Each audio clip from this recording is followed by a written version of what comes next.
ডুলিরও একটা তার ক্যারিয়ারে এই ধরনের কথা রয়েছে যে তিনি হয়তো দুই ধরনের ফুটবলারদের মধ্যে একটা দ্বন্দ্ব লাগিয়ে দেন। এই জিনিসটা তিনি নিশ্চয়ই উপচে উঠবেন।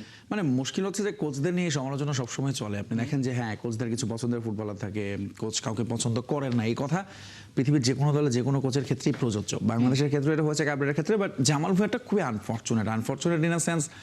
জামাল ভুঁইয়া আসলে তার ক্যারিয়ারের অবভিয়াসলি এখন তার সায়ান্নই আমি বলবো শেষ দিকেই চলে এসেছেন। তিনি এখন 90 মিনিটস হয়তো কোনো বাংলাদেশ দলে তিনি খেলবেন, কিন্তু যেটুকু সময় তিনি থাকেন বা খেলানো দরকার থাকে সেটাও আসলে তাকে কোচ ব্যবহার করেননি বলে আমি অন্তত পার্সোনালি মনে করি। এবং তার চেয়ে বড় কথা হচ্ছে আপনি যে প্রসঙ্গটা তুলেন, প্রত্যেকটা ইন্টারন্যাশনাল ম্যাচের আগে তাকে প্রেস কনফারেন্সে ঠেলে দেয়া, ক্যাপ্টেন হিসেবে পাশে বসিয়ে নিয়ে প্রেস কনফারেন্স করা এবং পরদিন ম্যাচের স্কোয়াডেই তিনি না থাকা, এইটা খুবই আনফর্চুনেট। এটা আসলে একটা ফুটবলের সিস্টেমটাকে ইমব্যালেন্স করে দেয়। সো জামাল ভুঁইয়ার ক্ষেত্রেও সেটা হয়েছে। এটা অবশ্যই খুব সুখকর কোনো অভিজ্ঞতা না কারো জন্যই, এবং সেইটা আসলে কাবরেরা জানতেনও, জেনে শুনেই তিনি এই কাজটা করেছেন জামাল ভুঁইয়াকে নিয়ে। কিন্তু এখন এসে আসলে শুধু পার্টিকুলারলি জামাল ভুঁইয়ার কেসের ক্ষেত্রে আমার মনে হয় না বাংলাদেশ টিমের ক্ষেত্রে খুব বড় কোনো চেঞ্জ আসবে। অবশ্যই তাকে প্র্যাকটিসে দেখবেন টমাস দুলি, কিন্তু জামাল ভুঁইয়াকে নতুন করেই দেখবেন, যেটাই করবেন। আগে কি করেছেন তার চেয়ে বড় কথা যে এখন তিনি কেমন আছেন, ফিটনেস সব কিছু মিলিয়ে যদি তিনি মনে করেন যে কোচকে তাহলে খেলাবেন।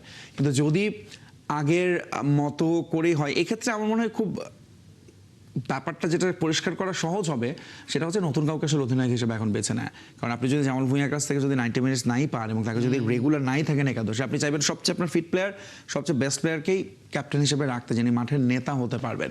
এখন জামাল ভুঁইয়ার আসলে সেই জায়গাটা আছে কিনা সেটা একটা প্রশ্ন। এখন জামাল ভুঁইয়ার প্রসঙ্গটা বাদ দিলে আমি ওভারঅল যদি বাকিদের নিয়ে বলি, সেক্ষেত্রেও আসলে টমাস ডুলিকে ওই ব্যক্তিগত পছন্দ অপছন্দ থেকে তো বের হয়ে আসতে হবে। তবে আমার মনে হয় না এখন এত আর্লি তার ওই ব্যাপারটা এখানে সুযোগ আছে, কারণ তিনি এখন আসলে পার্সোনালি খুব কতটুকু চিনবেন কাউকে সেটা কঠিন ব্যাপার চেনাটা এত অল্প সময়। হয়তো ম্যাচের পরে তিনি আরও বেশি করে চিনতে পারবেন, কিন্তু এই মুহূর্তে তিনি অবশ্যই চাইবেন তার মেইন ফেস হামজা চৌধুরী তাকে আসলে সামনে রাখতে। এছাড়া আসলে বাকিদের সঙ্গেও তার জানাশোনা হতে হতে একটু সময় লাগবে। তাই শুরু থেকে আসলে এই প্রশ্নটা নিয়ে আমার মনে হয় না যে তার কাছে ওঠার কোনো সুযোগ আছে।